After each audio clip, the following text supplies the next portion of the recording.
I'm Rufus Nyaga. I work with the Association of Public Health Laboratories. I'm based in Kenya.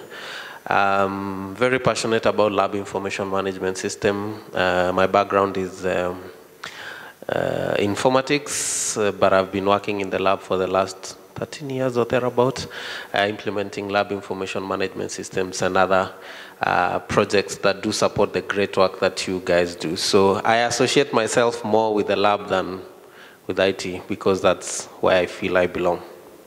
So this evening, I really want to share our experience with using lab information management system in responding to public health emergencies in Kenya, but by extension in East Africa. The reason why I use East Africa is because I think there is a great urge of integration, especially in the region.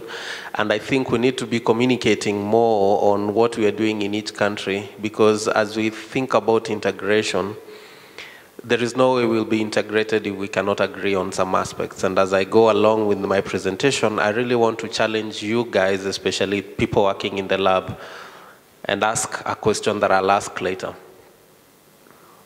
So that will be a quick layout of my presentation.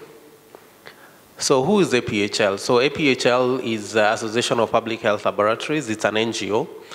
It's a non-profit NGO with over, it's a member-based organization in the US, but then it has a lot of global work that they're doing all over the globe. It's a member organization in the US, and it advocates at the national level. It advocates and works to shape national level public health policy in the US, and also support resources for the member laboratories. It provides training, model practices, and technical assistance domestically, that is in the US and also globally.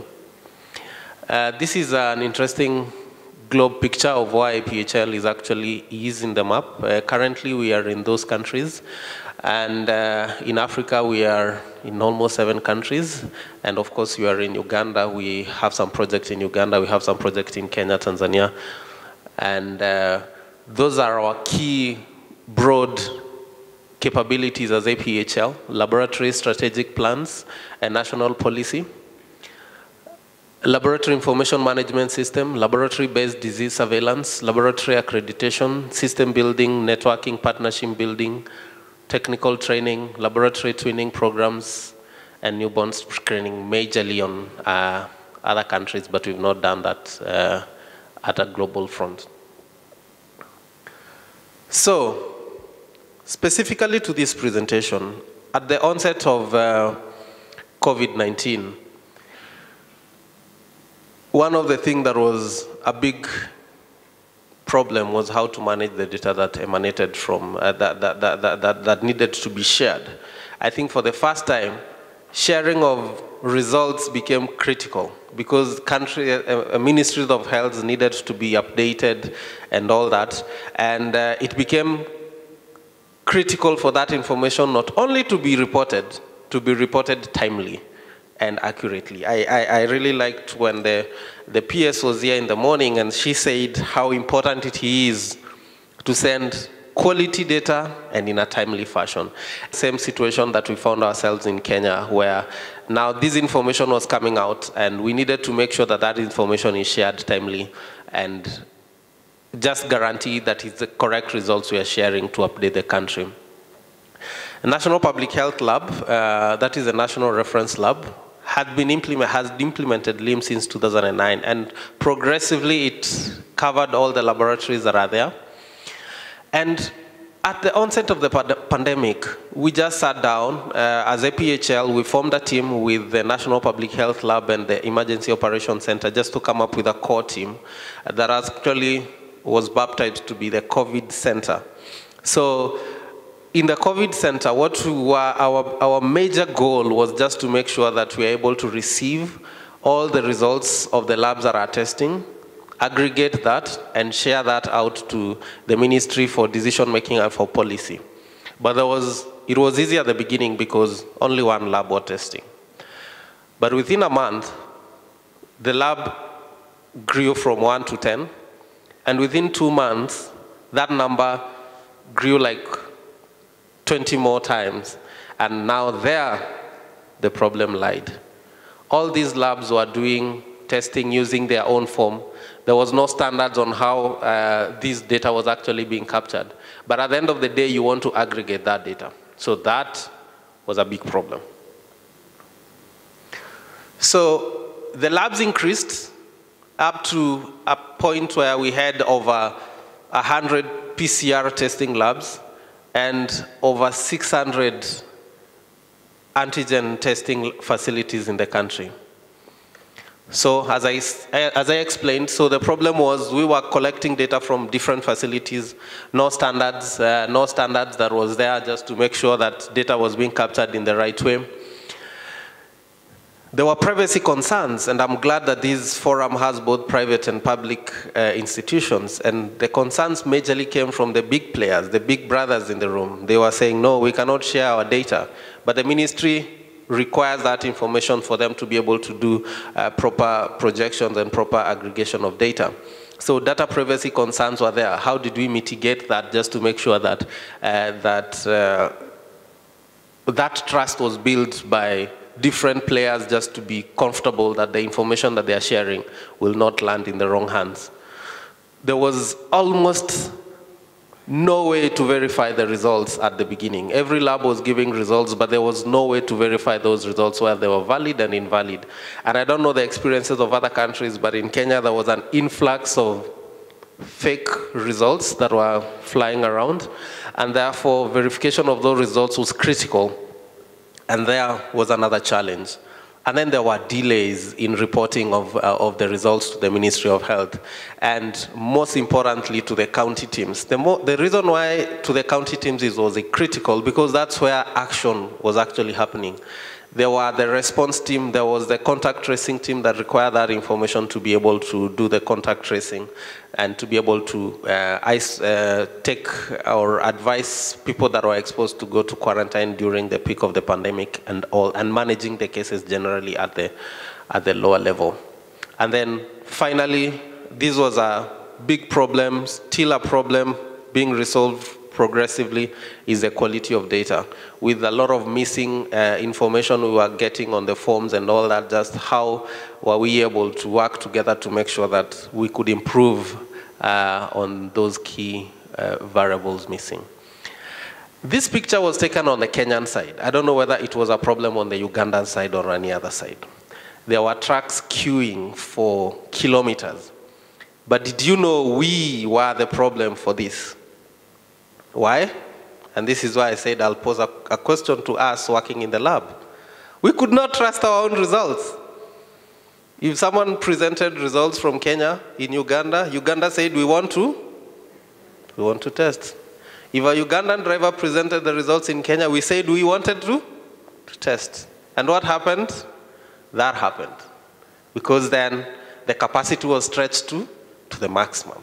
So those are the questions that probably this forum I really want to challenge. How can we do, even as we talk about integration, why can't we trust our own results? We can trust PT, we do the same PT, we train in the same schools, we run the same, but why can't we trust our own results during the pandemic period? And that's a discussion, probably it's too late in the evening, but that's a discussion that I think we are the right people to start that discussion. Can we trust our own results? And I can tell you, after we did the integrations, after we developed an API, and I'll try to keep on my time, when we developed a system that actually could share that information, where when the results were done in Kenya, there was a system, especially I'll concentrate on the truckers problem because the truck drivers, that was a big problem. Anyway, they were the only people who were allowed to travel at that time. When we allowed them to automatically pick the results from the national system, then automatically those queues disappeared. Because at that time, there was no people presenting fake results or perceived to be fake results, and the system could actually be able to verify those results automatically. And actually, when they were getting to the border, the applications were turning green and all that. And I believe Prosi will tell us, but that was a similar thing in Uganda side. They could actually share the information with that system that allowed the truck drivers to move across a corridor. So we also did the standardization of the data collection tools. I told you one of the problems we had was everyone was using their own tools. So we had to standardize those data collection tools and submit and disseminate them to all the testing laboratories. And then we, most importantly, developed, and with MOH support, we had to have data sharing agreements. You needed to share data. There ought to have been an agreement just showing what are you using that data for. And that way there was trust between different players sharing data, and that really helped the integration of the system. So those are some of the tools that we did. That is the submission form that we did. So on this slide, yes, apart from doing the API, we realized that majority of the labs either did not have lab information management systems, or the lab information management system they had was not interoperable. But we needed their data. So what did we do? We came up with a standard, a secure upload portal, where actually we had a standard form, a programmed tool, Excel tool, that they could actually just either download the results from their system and securely upload that to the national system so that all that could be aggregated in one system. So those are some of the tools. That is the standard data collection tool. That is the sample capture tool or the sample manifest. And when we developed the API, we defined it, and then it was easy for other systems to just consume that. So what did we find out? I have 2 minutes. What did we find? What was the end game after all the problems I've highlighted? We had a national repository that held all COVID data in the country. And that was a big achievement, because at one click you would get all the data. As long as it's COVID related, all that data was sitting in one place. And that is, I think that is a framework that is now being expounded to support other diseases as well, not just COVID-19, but can you have that even for other pathogens? Because I think for many years, laboratory, they've been repositories. They've been a repository for HIV, for viral load, but most of those systems are program-driven and program-managed, and they're not managed from the national public health laboratories point of view in the Kenya side. And so this one was good. At least we had everything in one place, and now we can build on other pathogens on that very systems. We have so many facilities testing and sending data there. We had data for both public and private facilities. As long as you're testing, you had to. It was not even optional. If you failed to report, you were suspended. It was not even a discussion. If you are testing COVID, you must report. And I think being hard on facilities helped so that everyone could toe the line and was able to. And that one was majorly due to government enforcing that rule. And then integration with external systems, that really helped. And it contributed to the improved turnaround time. Initially, results, you could wait for 4 days to get your results, but finally, we got to a point where you could get your results within a day of testing. So that's how the whole system was put together. We had all the labs, all the facilities. We had, okay, this pointer is not working. So we had all the facilities on the left testing, and then they could send data to the testing laboratory, and then the central repository, the blue cylinder there, all the data would go there. And then from that one repository, we integrated with all external systems So with the truck driver systems, we integrated at that point. The East Africa, I think East Africa community, they had a system. We also integrated from one point. We integrated with the DHIS in the country. We integrated with the Panabios, that was the travelers system from African Union. We integrated with it from one point. So once data is centralized, it's very easy to do integrations because then you're not doing multiple connections, but you are connecting from one point. And that, I think that's a framework that we think works, and especially when testing is decentralized like the way it is in Kenya, just trying to marry that data and bring it in one point is good, because then it's easy to manage and you have confidence on the data that goes out there. Because otherwise, if every lab sends data, then nobody takes ownership. You cannot say, we are not sure about that data. But when it comes to the central point, it's easy to manage it at that point. So, the key lessons we learned is that standardization is important. Data sharing agreements is critical for you to develop trust. Interoperability is gold.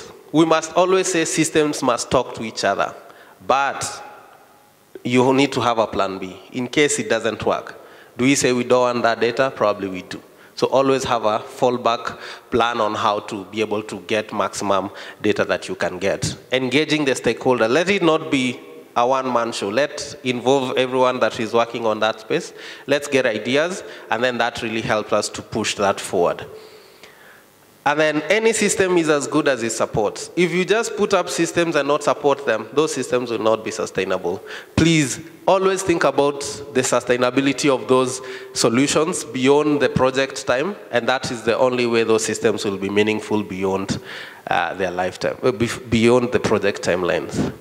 Of course, there are many challenges, power. I mean, these are the normal challenges that we have in this side of the world, and we just need to know how to live with them. We will not overcome them any day soon. But the last one there is very important. People, everyone is afraid of new things, but just trying to speak to people, changing their attitude so that they know change is good, and it's for improving the process. That was a big one, but we navigated through.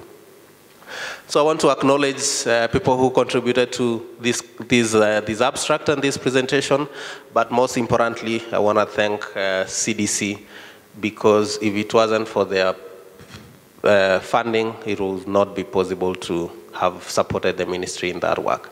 So with that, thank you very much, and I'm also eager to hear from other presenters. Thank you.